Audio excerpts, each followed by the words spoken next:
And then finally, what do you mean pervaded? We mean the seventh stage, consciousness only.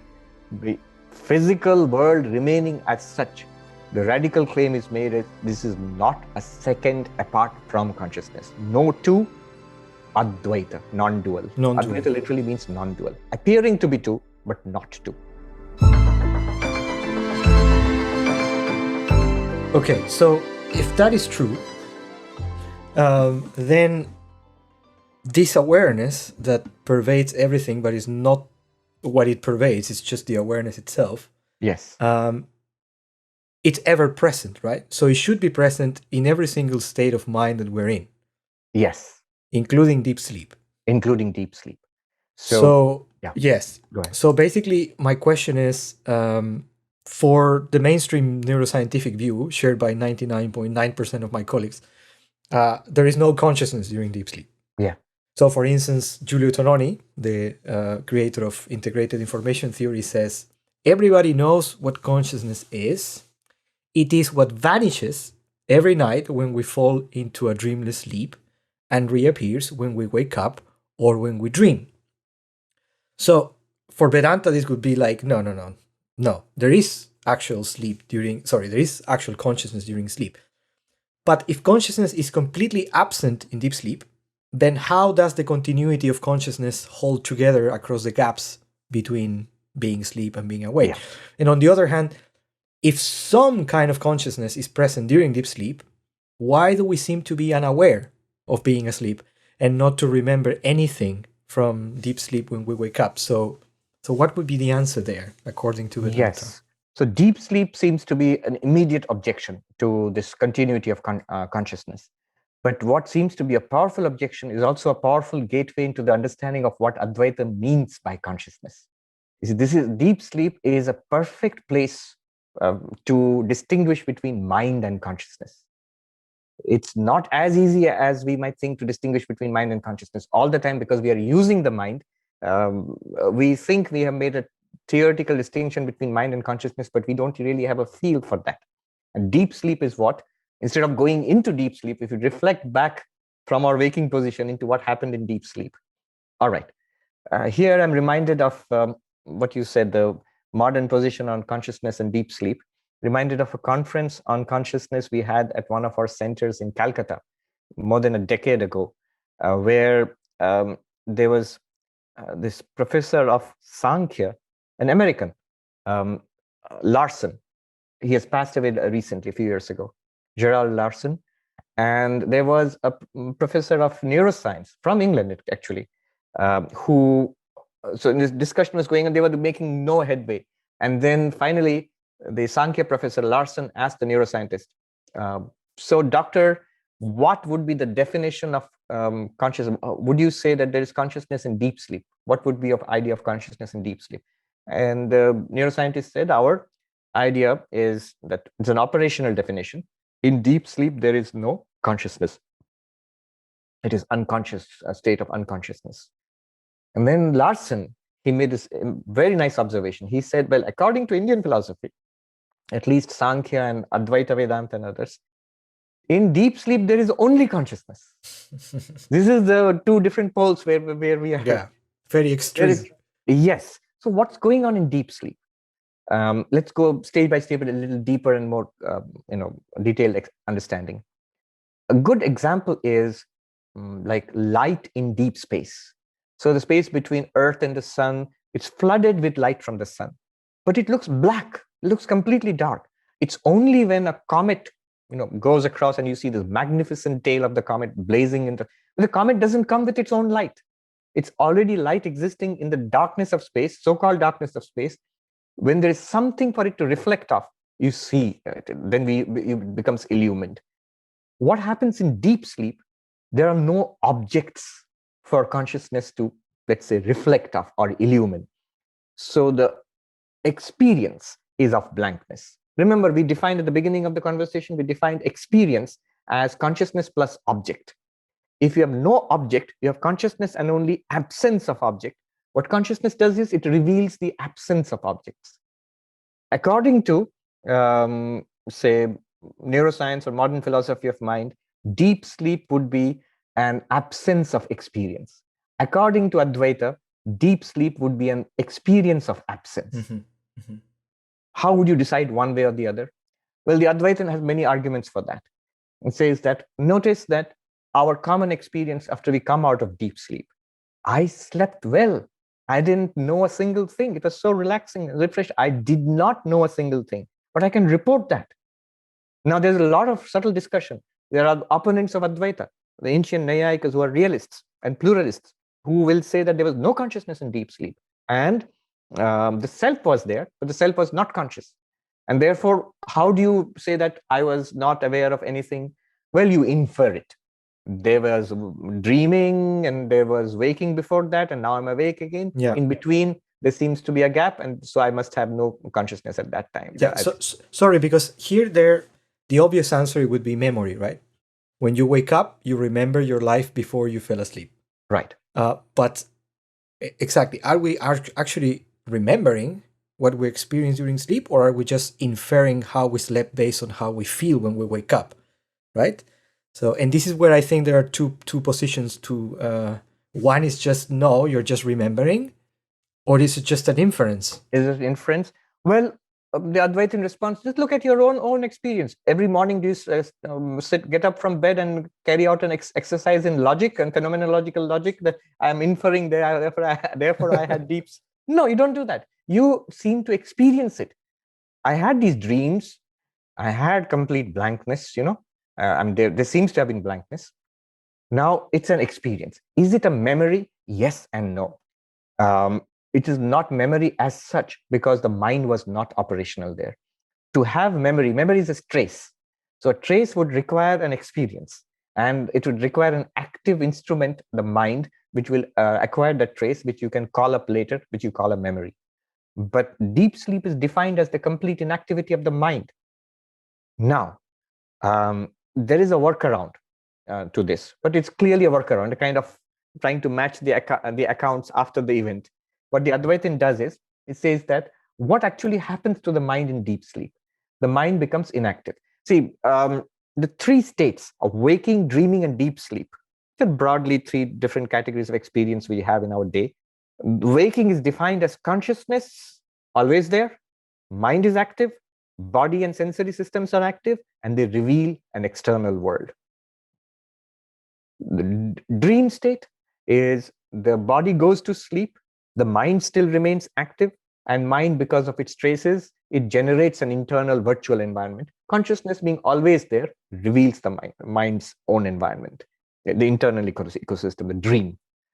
Deep sleep is when the mind also goes to sleep and shuts down.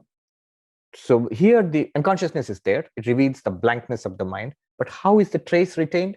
Here, according to later Advaitins who saw the problem and who sort of fiddled with the accounts to work around, what they said was, notice, after all, what is the mind? The mind is a product of Maya, of the primordial ignorance. So when it resolves back into its seed state, it's still a dynamic entity. So it's not nothing. And it can retain very subtle impressions of just blankness. It can't retain any detail. There can't be any detail, there can't be any specific experience, but the general experience of nothingness was retained there. That's what's recalled when you wake up. That's why it feels like something, but not like anything specifically. It does not feel like an experience because all our experience is mediated by the mind. When the mind is not there, it feels like just like nothing.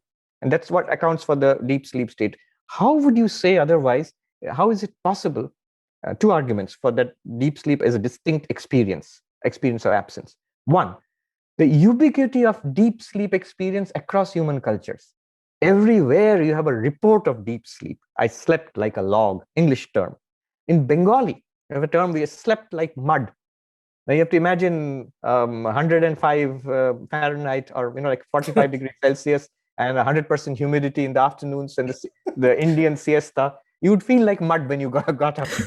So no dreams, but I slept like mud. Every culture has language referring to deep sleep, which means it's something that is reported universally.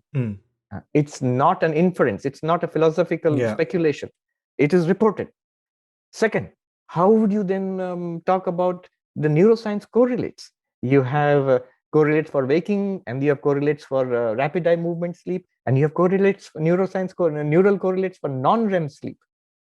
Just by the way of argument, I don't buy this, but just by the way of argument, if you say that consciousness is generated by brain activity, this is something that I got from Tononi recently in one of his interviews. He said that, but a lot of the same brain activity, some of it, islands of it, go on in people, not only just deep sleep, but in coma, in brain damage. So there are centers almost entirely active of the centers which correspond to the auditory experience. So is there a zombie in there who can hear but nothing else? I mean, if you just very reductionist to the brain, then areas of the brain are fully active even in deep sleep. He calls brain damage, comatose brain damage, vegetative state. He says our reports of the scans of the brain, they show islands of light and activity in a sea of chaos and damage. So what does that mean? So you said that when we wake up, the eye of the mind realizes that slept well. Yes. But if the mind and the eye are shut down during deep sleep, then how does the waking memory of I slept like a baby get formed? Because memory implies previous experience, so if there is absolutely no bodily or mental sense of I, then how can I remember that I slept well? Perfect. It's a fantastic question. And in fact, this is a very subtle insight into what's going on. The Advaitin latches onto this very question. And he says, here is the doorway to Advaitic enlightenment. He says that hold on to that intuition, that question you've got of the I which did not exist, or at least it was not at all functional in deep sleep.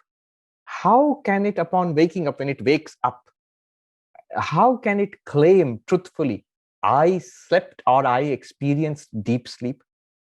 And the Advaitic answer is, it cannot. This is where ignorance comes into play. What the I, upon waking up, does is it appropriates to itself an experience which was made possible by pure consciousness. And if you say, but practically, where does it get the trace from? It gets the trace from the seed state of the mind, which retains the impression of blankness. And that was revealed. The blankness was revealed by pure consciousness. There was no I to experience. In fact, there was no knower. Here, the difference between knower and witness becomes very important. The witness consciousness continues. The knower has shut down. Yeah, it's not doing anything at all. The witness consciousness illumines the blankness. I see. And a state of blankness is registered in the seed state of the mind. When it wakes up, the mind wakes up, including the ego, the intellect. It has various components. There's like circuits in the mind. They're like little what would you call them? Like little well, let's call them components or processes in the mind. Same thing, but it has an intellect, it has a memory, it has emotions, it has an ego. All of them wake up, and the memory of dreams is made available. And also, let's call it a pseudo memory or a baseline experience of blankness is made available. The I says, oh, I experienced blankness. No, you did not. Your source, your witness, that experienced or illumined the blankness. That shows to us, I am not the I. Shankaracharya sings in one of his famous hymns, the 6 stanzas of Nirvana. The very first line is, I am not the mind, I am not the intellect, I am not the memory, I am not the I. very, very paradoxical. I am not the I. It's only when you step back from the ego, then the next thing is to claim that I can claim I am of the nature of light, of consciousness. I am the nature of Shiva, of bliss, and so on. I see. Yeah. That's a good answer. So just to summarize, in deep sleep, we don't cognize anything, right? No, there's no cognition. There is no object being cognized and no awareness of the I as a knower, right? Yes. So there is no awareness of this mentally represented object of autobiographical memory that we call I, me. Yes. Okay. But this absence doesn't mean absence of consciousness. It means absence of an object presented to consciousness, right? Right. Or sometimes it is put in this way. Then the object in deep sleep is blankness, or The absence object itself is the object. Okay. So the absence itself is a felt absence. It's not a simple non-existence, right? Yeah. It's an illumined absence. It's Okay. absence of the mind. I see. But it's a positive object. That's super interesting because Yes. we tend to think of negative objects as non-existent, but you can have a sense of them. Like when you lose someone that you love, you're actually suffering because, Right. from a purely physical point of view, someone would say, "Why are you crying? Why are you crying if there is nothing there? You're crying precisely because of the absence of the person." So Correct. In fact, that Professor Larson, whom I mentioned, when he came to our monastery, there was this very senior monk he knew and loved, and that monk had passed. And the professor in the memorial meeting, he said, "Today I am acutely conscious of the presence of the absence of the Swami." that's very good. That's very precise, actually. It's Yes. a very precise statement. Just a footnote on absence. In Indian philosophy, there is a whole discussion about nothing, absence. So that's an very important subject. They call it abhava. Are there kinds of absence? And there are philosophers, mainstream Indian philosophers, who claim there are 4 kinds of absence. There is the absence before something was created or born, a sort of antecedent, a precedent absence. And then there is the absence after something is destroyed or died, a person dies or something is destroyed. So there is an absence which succeeds the death of the person, a destruction caused absence. There is an absence which is an absolute absence. Something just doesn't exist. And then there is an absence which is a mutual absence. There is an absence of horseness in the cow and the cowness in the horse, in that sense, which is a fancy way of saying difference. Yeah. Difference. Yeah. Exactly. So they can explain a difference in terms of absence. Yeah. Yes. But in all cases, absence, when you talk about absence, you must tell us what is absent. You can't just say, no, nothing. What is absent and where is it absent? So they call it, there's a technical term for it, pratiyogi, which means something like counter positive of absence. What is it that is supposed to be absent and where is the locus of the absence? So similarly, when you say absence of all experience, absence of what? Of the mind, of all experience. And where? In awareness. Yeah. Okay, so let's go back to the complicated ones. So another huge statement that Advaita Vedanta makes is that there is only one consciousness shining through all minds and bodies. Yes. In other words, that consciousness is one and not many, right? Right. And if I remember, German philosopher Arthur Schopenhauer, who was at some point obsessed with the Upanishads, refers to consciousness as that one eye of the world which looks out from all knowing creatures. Being a German, yes, from 20th century. Actually, earlier, 19. Yeah, 19, end of 19, exactly. So I mean, this to me is a very hard point to swallow. So yes. Could you please explain how Vedanta argues in favor of a single consciousness shining through all sentient beings?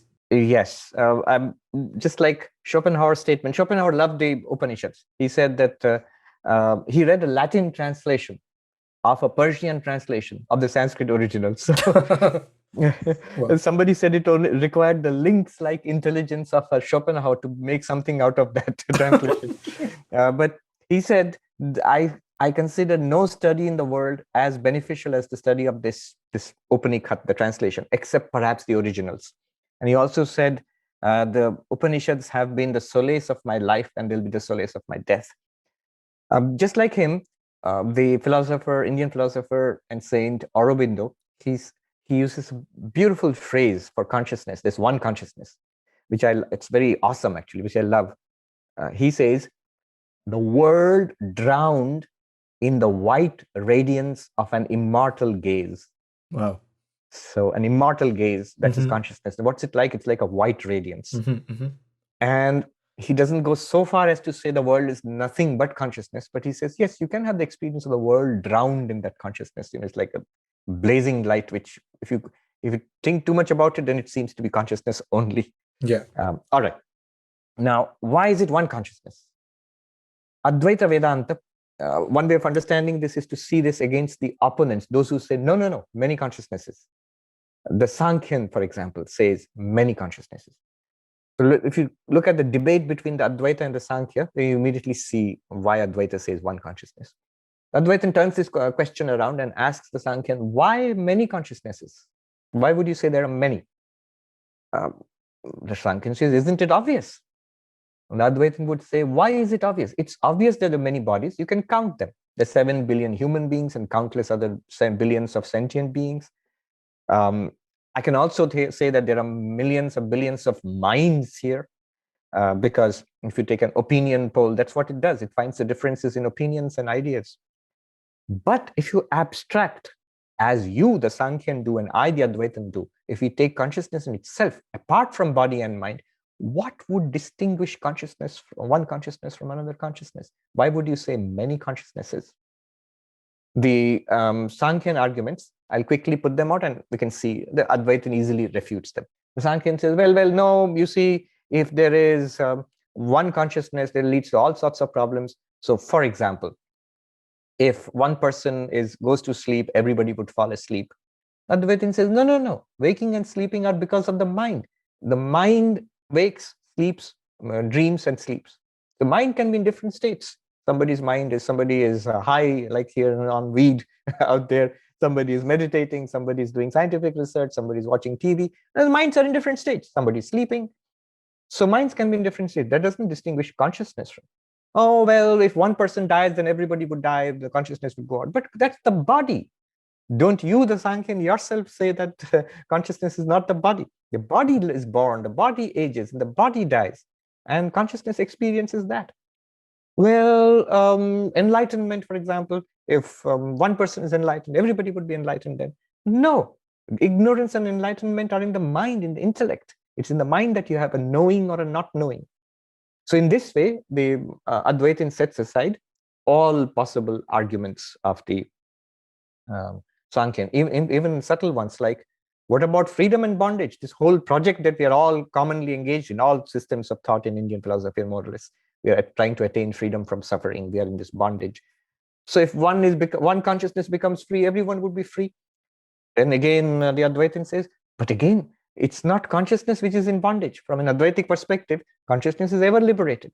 The problem and the solution come at the level of the sentient being. The sentient being is nothing other than the unlimited consciousness, which is trapped in ignorance because of the mind.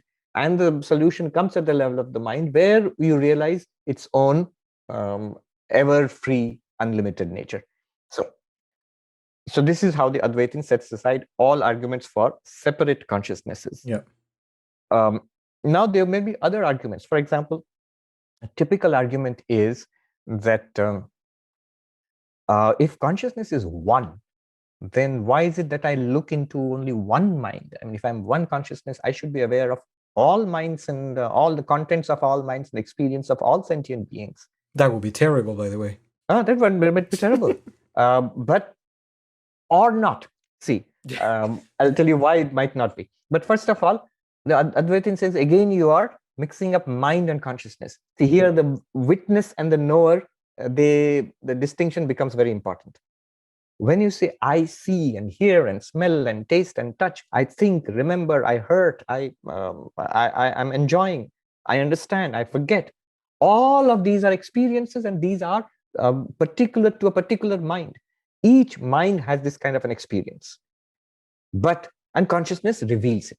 So in that sense, consciousness reveals the experiences of all minds, but that peculiar sense of knowingness of the contents of my own mind are available in each particular mind. They are not shared unless a mind is a little bit telepathic and knows the contents of another mind. Of the other one, yeah. Yeah. A good example they give is a sun shining in the sky. And in the garden, there are many pots filled with water. And in each pot, there's a little sparkling reflected sun. And the reflected sun has some of the properties of the original sun. It shines, it sparkles, it reveals in its own little way the contents of the water in there. Now, each little sun is different from the other little reflected sun in each of the pots. The pots are like the bodies, the minds are, the water is like the minds, and the reflected sun is like the consciousness channel trapped, interacting with the mind.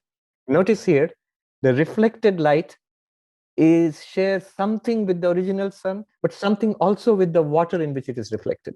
So that's a good example that way. Yeah. And there are multiple models there. But the reflected sun illumines only the contents of that its own little pot, the little water there, whereas the original sun shines upon all of them. Okay. So in that sense, yeah, I initially when I read the preliminary, so not in detail, but the main argument against the idea of many minds, the first idea that came to my mind was, okay, this is kind of what Bertrand Russell would object as the teapot argument, right? In the sense that he wanted to illustrate that the burden of proof lies upon a person making empirically unfalsifiable claims rather Yes. than shifting the burden of disproof to others, right? So Right. in my head was, okay, which position is more logical from my 21st century point of view? Of course, that there are many consciousness, because there are many bodies and many minds.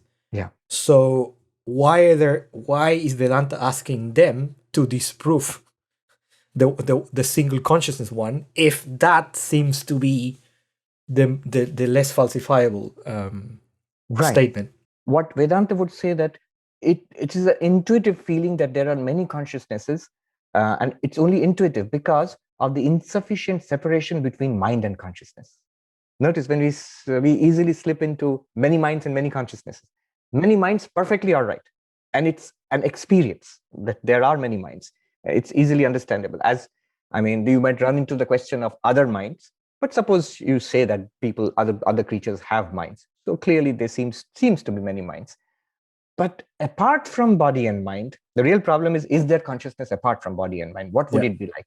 When we appreciate what consciousness would be like apart from body and mind, why would you say that there are many consciousness? Let's take our own example. I am awake. I am consciousness, awake, and experiencing mind and body in the world. I fall asleep and I dream. I seem to be an entirely different character located in a different place, sharing something with my waking self. But Advaita claims that you have a waking knower who knows the waking world, a dream knower in your dream who seems to know a dream world. It's happening in the waker's mind who is falling asleep. And then there's blankness. The mind shuts down.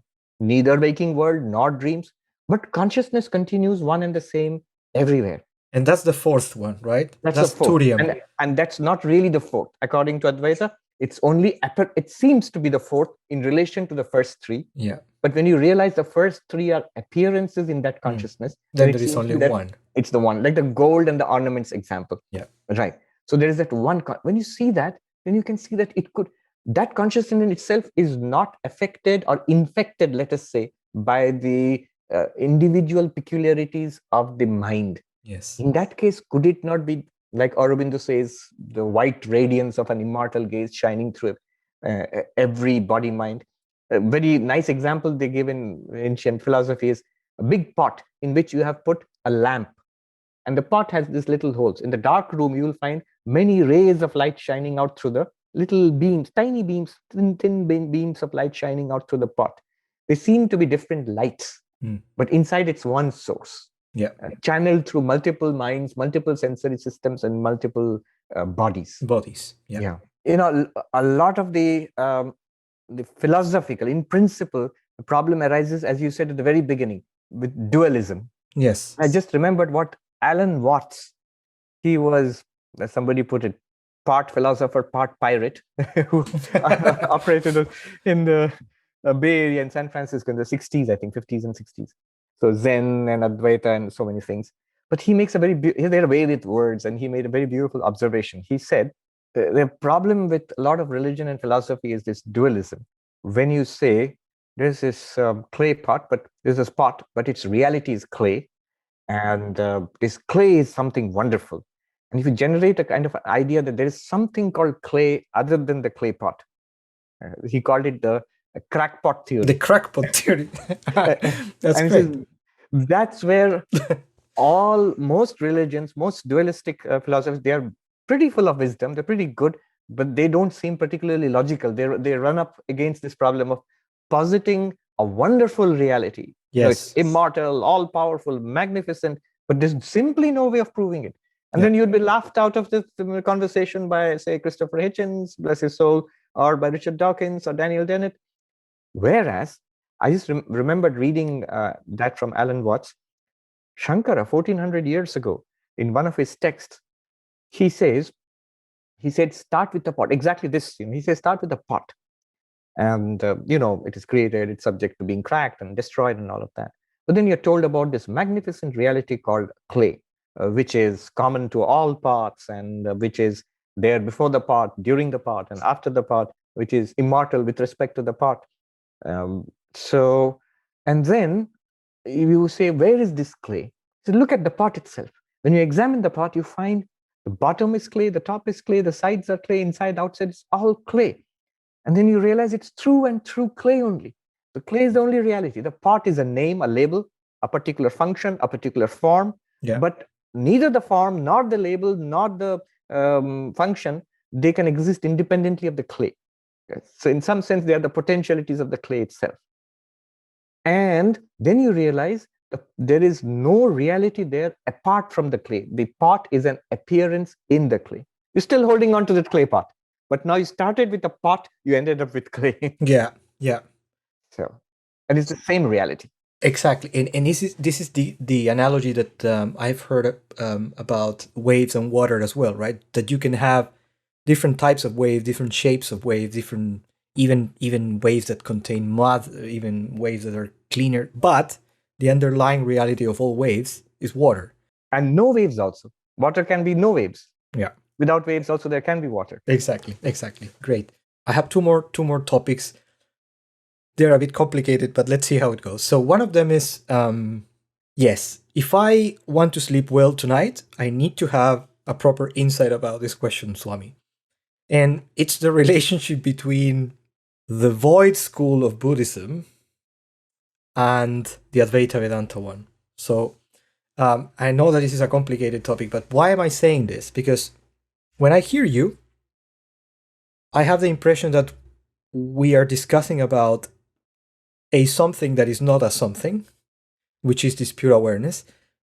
But the fact that we use words, it immediately traps us into the idea that we are describing something positive, right? Yes. Something with qualities. So we say things like, I don't know, this pure awareness is unbounded, is limited, it's eternal. We're actually using the word it all the time, and we are actually describing features. Right. But I have the impression that we're not talking about a thing. From the Buddhist perspective, and in particular from Dzogchen, sometimes, not all the time, I have the impression that I get into a rabbit hole where I never get into a solid ground. So it keeps spinning down, and I never get into some kind of ground. So I have the dizziness of emptiness, not as emptiness of intrinsic existence, like they say, but some kind of nothingness, which is a bit terrifying if you think about it.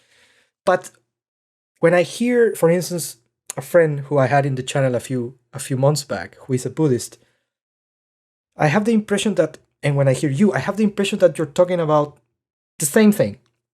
Of course, the word thing is terrible because it's not a thing. But I have this impression that at the end of the day, Dzogchen Buddhism, the classic Buddhist, and Advaita Vedanta are speaking about one single reality. Is it that the case? Am I trying to synthesize something in my mind to sleep well at nights, or is some kind of truth behind this? Yeah, but you're right. It's something that bothered me for a long time too. I was fascinated when I first discovered Nagarjuna about 25 years ago, when I was a novice in our monastic training center, and so on. Now, recently, I updated my understanding of all of this. One of the things that I did at Harvard was Professor Garfield, J. Garfield, who is a noted authority on Tibetan Buddhism. So he taught a course on Madhyamaka, the emptiness school, the void school. And I joined this school, and I joined that class, and I had a wonderful time with that. I remember when I went into the class, Professor Garfield warned me, Swami, keep your Advaita out of the door, outside the door, because he knew what was going to happen if we tried to bring that thing. Yeah. And so, yes, what you said, this idea of perpetually falling down a well without any ground to it, according to Professor Garfield, he's very careful as an academician to hedge it carefully, but he says if you get that feeling, you've got Madhyamaka right. I don't agree. Okay. I remember, I had a wonderful time learning from him. Before that, I felt, before I went into the course, I felt that the two are pointing to the same thing.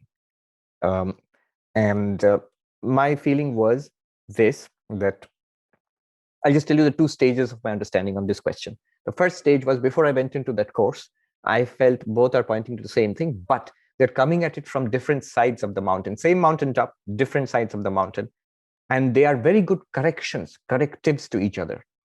The Advaitic path, which is the Upanishadic path, and all the Hindu philosophies, they're very positive and sometimes positivistic. So they talk about an Atman, which starts out in the dualistic schools as very much a substance, as a reality, as a substance, as a thing. And then goes up to all the way up to the Advaita Vedanta, which you say that language is almost like a thing, but you can see it's not talking about a thing. For example, it's not an object, it is the pure subject. So, but you have that in your mind, that it's some kind of wonderful thing, still a thing. And that's a misunderstanding of Advaita Vedanta. On the other side of the mountain, when you come up, the typical misunderstanding is that it is nothing. In fact, for more than 1,000 years, when the Hindus debated the Buddhists, they always charged the void school of being nihilists, nihilism, that you are talking about nothing, and that doesn't make any sense at all.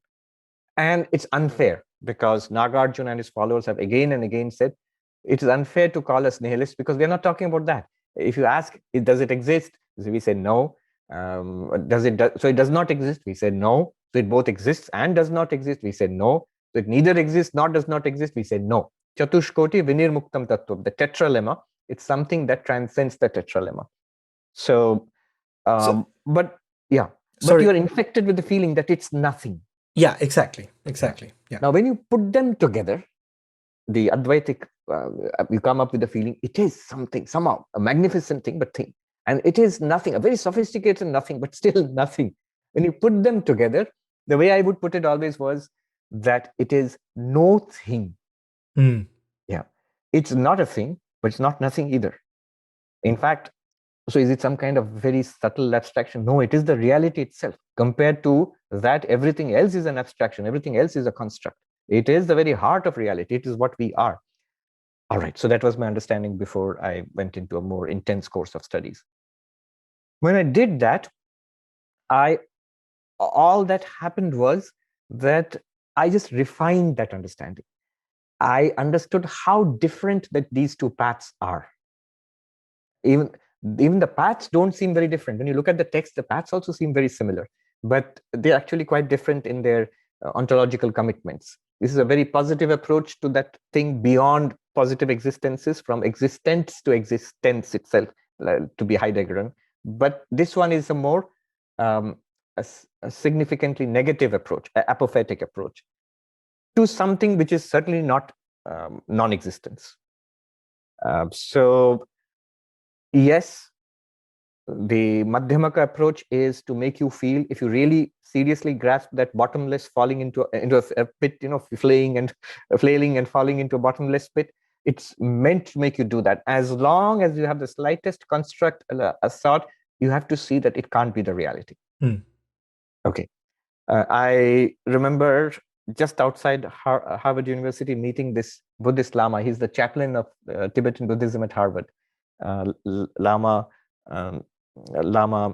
Mikmar, which are super smart Harvard, the student told me, means red eyes. Did he have red eyes? Tibetan, it means red eyes. That's So true. Yeah. I met this Lama and he said, what are you doing here? And I said, I'm studying your philosophy. He said, but aren't you an Advaitin? I said, yes. And then with a big, broad smile, the Lama said, oh, it is the same thing. So Wow. yeah. Yeah. I just cap off the discussion with a book, which I just read last month. Amazing book. Progressive Stages of Meditation on Emptiness. So what it does is, it's a very well-known Lama who I'll share the link of the book with you. Great, let's do that. Yeah, he traces the concept of emptiness from its Theravada origins up to its final development in Tibetan Buddhist thought, and he goes through 5 stages. One is the Shravakayana, or the Theravada understanding of self-emptiness. There is no self in this body-mind complex. Then the second one is the mind-only school, the Chittamatra school, which says that there are no real entities outside. That sounds like a Berkeley's idealism. Almost Berkeleyan Okay. idealism, yes. Which is why the Advaitins mercilessly attack the mind-only school, because they don't mean that. They don't mean the world is imagined in the mind. No. Okay. For them, both subject and object, knower and the known, are appearing in one consciousness for the Advaitin. Yeah. So the mind-only school says not only is there no self within, the objects outside in the world also have no self at all. They are all appearances in the mind. Then comes the Madhyamaka school, the emptiness school, which critiques the mind-only school, saying that you are reifying mind. Mind also is empty. The world is empty, the mind, self-emptiness and other emptiness. And then there he makes a distinction between the typical Tibetan distinction between the Swatantrika Madhyamaka and the Prasangika Madhyamaka. So he goes to a more subtle idea of Madhyamaka, which is the Swatantrika, which is the orthodoxy in Tibetan Buddhism, especially in the Gelugpa school, the Dalai Lama school, where they critique the concept of emptiness, the emptiness of emptiness also. That's another very more subtle, I would say, very subtle final development kind of thing.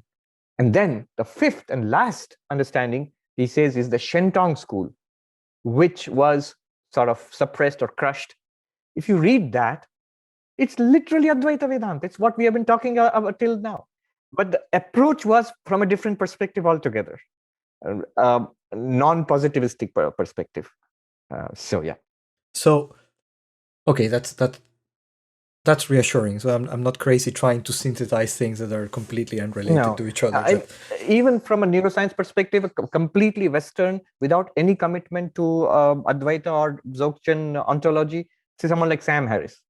Yeah. He immediately gets the feeling both are pointing towards us. In that Waking Up book, he says Dzogchen and Advaita, they seem to be saying the same thing. Yeah.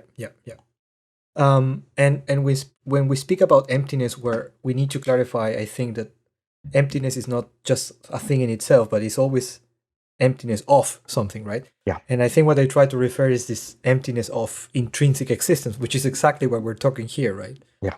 Yeah. Okay. That's great. I can sleep tonight. That's very good.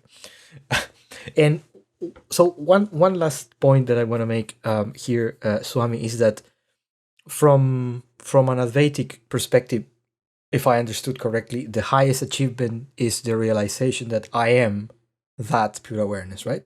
Yes. And it's a very it's an approach that is based on reason and on direct experience. But we also have meditation, right? Yes. And meditation is also a way of realizing about our true nature, but by putting the mind to rest, if you want, or to make the mind still. Yeah. And that's the whole Patanjali's yoga tradition. Yes.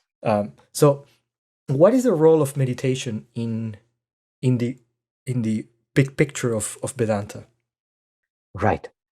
Actually, these questions emerge because of certain trends in Neo-Advaita, and the Neo-Advaita teachers are not to be blamed for this, because it comes from a very genuine, wonderful source, which is Ramana Maharshi, who overwhelmingly stressed the inquiry into the who am I, into the self, and directed your attention inwards to your own experience of yourself, seeming thereby to de-emphasize devotion, meditation, or action. But if you look at classical Advaita Vedanta, all the elements were there.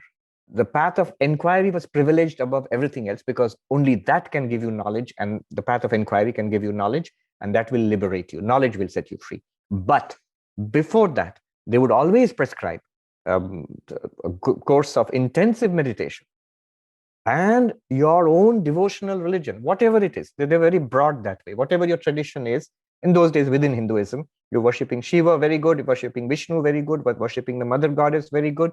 But it's a very wholesome way of preparing the mind and purifying the mind. And the way of spiritualizing all your actions. Instead of running out into the world and trying to get satisfaction in the world, use your actions to purify the mind, to lead a very high altruistic kind of life. So action, important. Devotion, important. Meditation, important. All important as foundational, as preparatory for the final inquiry, which is what we have been talking about till now. So this is classical Advaita Vedanta. They would not have a question on is meditation good or bad or is it necessary. They would say it's necessary, good, do it as much as you want to do it. Then how is it different from Patanjali Yoga? In Patanjali Yoga, meditation is the way. The stilling of the mind reveals to you the consciousness beyond the mind, that I am not the mind. But Advaita Vedanta would say whether the mind is still or not still, whether the mind is restless or not restless, in meditation or out of meditation, you are that consciousness. So a philosophical inquiry in the waking state, just like what we are doing here, it can actually clear up and we begin to see what they are talking about. Yeah. So can philosophical inquiry independently reveal consciousness to us at what we are? Yes, it can. It must. It's the highest way. Supported by meditation, even better. Mm-hmm. I'm asking because, as I mentioned, I think before we started the conversation, my entry to Vedanta was actually transcendental meditation, founded by Maharishi Mahesh Yogi. And I think the peculiar thing in my case is that I didn't get into it because of the benefits or the perks for health in the case of meditation, that we know that there are many in the case of TM. And by the way, we're going to discuss the benefits in a few weeks with Bob Roth, with the CEO of the David Lynch Foundation here. Oh, yes. So that's going to be very interesting. But so I got interested because of this apparent privilege that people that practice TM has to see, to witness this pure awareness. And I always, since I was like 12, 13, I was actually, I'm a huge fan of David Lynch movies. And then I realized that David Lynch was also a practitioner since the 70s of TM. But the way that how he described his experience during TM to me was like, okay, I need to try this. I mean, if I really care about consciousness, if I study consciousness from a neuroscientific point of view, at least I want to know, at least I want to experience this pure awareness. So this is how I started it. And that, of course, it's like a rabbit hole again. You start reading about it, you start trying to conceptualize the things that you're experiencing while you meditate. And what I would like to ask you is, could you please clarify what is the concept of samadhi or absorption, and how is that absorption state different from what we have discussed before, like let's say deep sleep?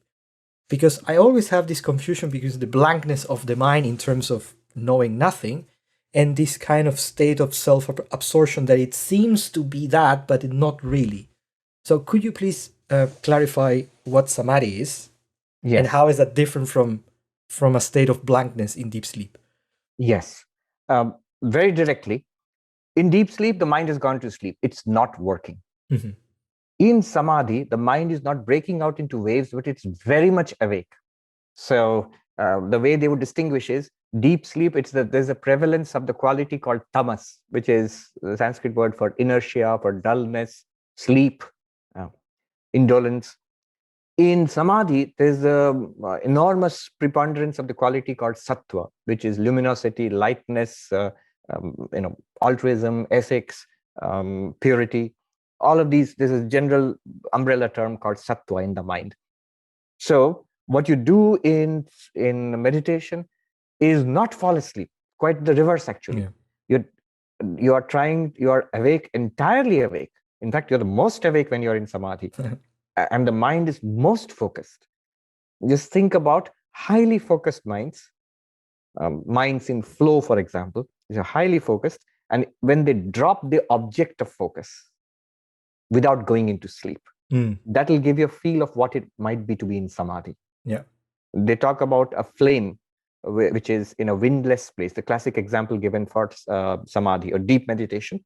Deep meditation basically it sort of deepens into samadhi. So very good meditation. If you all of us who practice meditation will have some little experience of once in a while what one might call it worked. It was good. That one, deepening further and remaining constant for a pretty long period of time, would be classified as samadhi. Okay.